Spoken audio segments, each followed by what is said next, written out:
पूरे सिलेबस को point wise हम देखेंगे कि कहाँ से पढ़ सकते हैं, कैसे करेंगे, ये सब हम करेंगे। और इम्पॉर्टेंट ये है कि आप लोग जितने क्वेश्चंस पूछ सकें पूछें, और जितने ऐसा नहीं सोचना कि यार ये तो बहुत ही एकदम फुद्दू सा क्वेश्चन है कि भाई ऐसे ही पूछ लिया है ना, ऐसा नहीं करना है।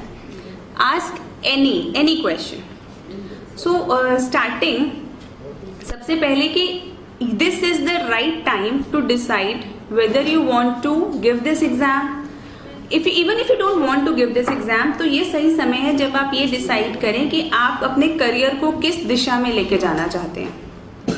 और ये मैं अपने पर्सनल एक्सपीरियंस साथ साथ अपने बहुत सारे दोस्तों के एक्सपीरियंस से बता रही हूँ, क्योंकि कई बार ऐसा होता है कि हम पहले कुछ स्टार्ट करते हैं, 3-4 साल उसमें लगा देते हैं, फिर 3-4 साल बाद ऐसा लगता है कि अरे इसमें तो करियर बन नहीं पा रहा है, या फिर इसमें मज़ा नहीं आ रहा है, इसमें ऐसा हो रहा है वैसा हो रहा है, and then you switch your career.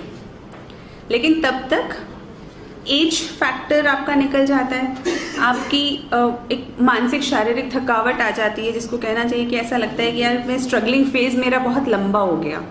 Ultimate aim is कि हमारा जो स्ट्रगलिंग फेज है वो शॉर्ट रहे और हम जल्दी अपनी अचीवमेंट्स को लेकर and we start our career, है ना। जितनी जल्दी आप सेलेक्ट होके अपना करियर स्टार्ट करते हैं उतने अच्छे चांसेस आपके पास होते हैं कि आप, अगर आप सरकारी नौकरी में आते हैं, आप यूपीएससी देते हैं, तो आपके पास अच्छा चांस होता है कि आप एक कैबिनेट सेक्रेटरी तक पहुंच जाए, मतलब ऊपर के लेवल तक आप पहुंच पाएंगे।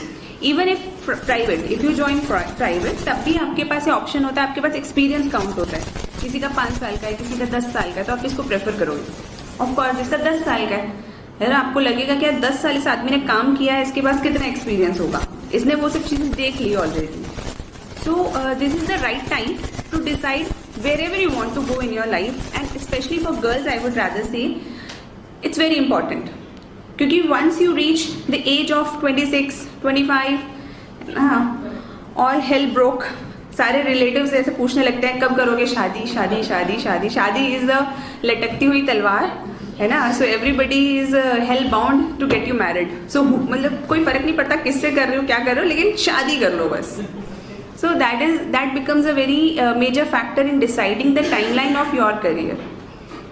So starting with UPSC, civil services बहुत ही अच्छा career option है. I'll not say it is the best, but it's a very good career option. In the sense, इसमें job security है, जो कि सबको पता ही है कि आज even मैं अपने I am assistant director in Ministry of Defence. And I'm working with Raksha Mantri, but still even then I cannot fire a MTS who is not obeying me, है ना। हम किसी को निकाल नहीं सकते हैं सरकार में easily, मतलब ऐसा नहीं बिल्कुल नहीं निकाल सकते, बट इतना पेपर वर्क हो जाएगा, इतना सब कुछ हो जाएगा कि it becomes very difficult. So एक sort of job security है। जैसे प्राइवेट में कई बार ऐसा होता है कि ना, ऐसा कह देते हैं कि यार क्राइसिस चल रहा है, रिसेशन आ गया, so you know take a handsome pay check and go, 3 महीने बाद से आपको नहीं आना है जॉब पे, and then you search for new job. ऐसा सरकार में नहीं होता है ना। This is one advantage. So your salary doesn't stop until and unless you do something very drastic. Salary, coming to the salary part, salary बहुत ज्यादा नहीं होती है। So when your cousins will be getting packages of 30-35, you will still be under 1 lakh a month, है ना। तो ये एक डिसएडवांटेज कह लो कि आपके पास सैलरी बहुत हैंडसम नहीं होती है। मतलब ऐसा नहीं है, जो MNC वाला जो पैकेजेस होते हैं ना, उनसे आप कभी अपने आप को कंपेयर नहीं कर पाओगे। I am telling disadvantages because कि आपको एकदम क्लैरिफाई रहे मन में, ऐसा ना हो कि यार धोखा दे दिया ऐसे कि ऐसे कुछ बुला के बताया कि बड़ी अच्छी नौकरी मिलेगी, अरे सैलरी तो कुछ आ ही नहीं रही है।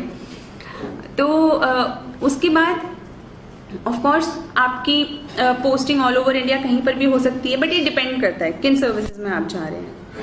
और इसको अगर कोई लोग बहुत ज्यादा घर से अटैच्ड है तो इसको डिसएडवांटेज के रूप में देख सकते हैं, लेकिन मुझको ऐसा लगता है personally it's a very good advantage when you get opportunity to work all over India, और आपको अलग अलग लोगों से, कल्चर से मिलने का मौका मिलता है। तो डेफिनेटली इट्स अ एवोल्यूशन, आपका खुद का, आपकी सोच का, सबका एवोल्यूशन होता जाता है।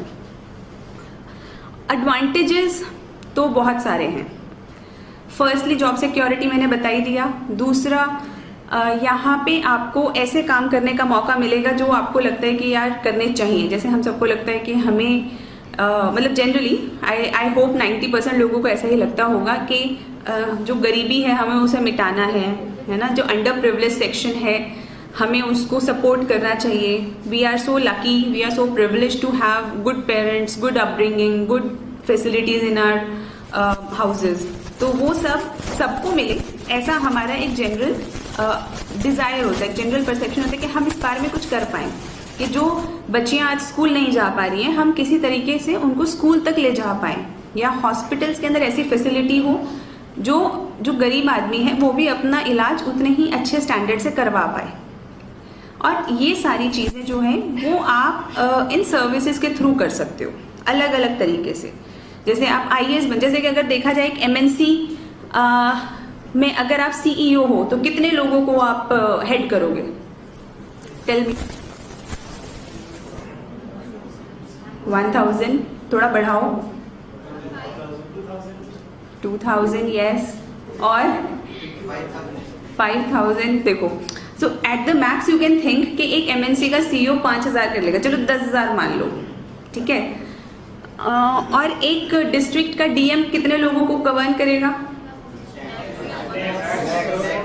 लैक्स एंड करोड़, है ना। वहां पे यू ड्रॉ द कंपैरिजन, तो वहां पे आप कितने लोगों को की लाइफ में इन्फ्लुएंस ला पा रहे हो, है ना। तो काइंड ऑफ रिस्पॉन्सिबिलिटी, अब जब इतना रिस्पॉन्सिबल जॉब है तो उसके लिए किसी आदमी को सेलेक्ट करने का जॉब भी बड़ा, मतलब उसके लिए भी ऐसा ढूंढेंगे ना कि भाई इस आदमी ने उतना हार्डवर्क किया हो, उसने इतना कैपेबिलिटी हो, कैलिबर हो, इतना पेशेंस हो, जब इतना डिफिकल्ट काम है। मतलब सोचो 10 लाख 15 लाख हो सकते ज्यादा, इससे ज्यादा ही होता है। 10-15 लाख तो बहुत छोटा डिस्ट्रिक्ट माना जाता है। तो इतने लोगों की लाइफ में आप अगर इन्फ्लुएंस क्रिएट करने की इच्छा रख रहे हो तो ऑफ कोर्स उसी हिसाब से आपके एग्जाम की डिफिकल्टी लेवल भी बढ़ता जाएगा। तो काम करने का बहुत अच्छा मौका मिलेगा। जैसे even when I am in defence services, so यहाँ पे I get so much opportunity कि हमारे जो सोल्जर्स हैं उनके वेलफेयर के लिए किस टाइप की पॉलिसी बननी चाहिए, है ना। सो अभी तो खैर I am at a very junior level, but once I grow I will get that opportunities also, है ना। कैसे केसेस होने, मतलब आपका wide spectrum. So you will be dealing with legal cases, you will be dealing with welfare, you will be dealing with finances, from procurement to everything, है ना। ऐसा कुछ नहीं होगा कि आप HR के हो तो आप HR के होके रह गए, ऐसा नहीं होता है। You get diversity of jobs. 3 साल HR किया, 3 साल लीगल किया, उसके बाद आपको प्रोक्योरमेंट में डाल दिया, 5 साल प्रोक्योरमेंट किया। सो योर एक्सपीरियंस ग्रोज, बहुत कुछ करने का मौका मिलता है। और इसके अलावा देखो जॉब तो बहुत अच्छी इस चीज में भी है कि you get power of over lot of people, है ना। इंस्टेंटेनियसली आप एकदम समझदार बन जाते हो लोगों की नजरों में। So even every relative of yours will come to you कि यार तुम बताओ हम अपने बच्चे को क्या कराएं। सो दैट बिकम्स इंस्टेंटेनियसली, आपने जिस समय ये एग्जाम क्लियर किया, you are branded as intellectual, intelligent, smart person, even if you are not, then also then also you are branded कि आप समझदार होंगे ही, है ना। लोग ऐसी सलाह भी ले लेते हैं, जैसे मुझसे I am from a business family, so कई बार लोग आके मुझसे पूछते हैं यार बिजनेस में लॉस चल रहा है, क्या करें, आप बिजनेस किस चीज का करते हो। तो सो पीपल थिंक कि आप इतने स्मार्ट हो कि आप सब चीज का जवाब दे ही दोगे, आप बता ही दोगे, सॉल्यूशन दे ही दोगे। तो वो, और ये एक चीज है जो आई थिंक नियरली सबको अच्छा लगता है कि यू नो घर वाले उनको समझदार समझे, रिस्पेक्ट मिले, वो जहाँ जाएं लोग ऐसे यू नो खड़े होके ग्रीट करें। So this is something we as human beings aspire for. तो ये एक बहुत बड़ा एडवांटेज है। देन गर्ल्स के लिए there is super advantage in the sense that the protection in every phase of your life, from maternity to child care, you get adequate protection in terms of pay, in terms of support in jobs. और इसके अलावा देखो मतलब मेरे को तो बहुत अच्छा लगता है, it's a very fine job according to me, है ना। आपको डिसेंट सैलरी है। अब ऑफ कोर्स ऐसी वाली नहीं है कि you will not be able to buy farm houses for yourself, but you will be able to make a decent home for yourself, है ना। अपार्ट और बाकी सारी चीज़ों के लिए health and even housing, all these things are taken care of by the government. ये तो हो गया by for the job profile.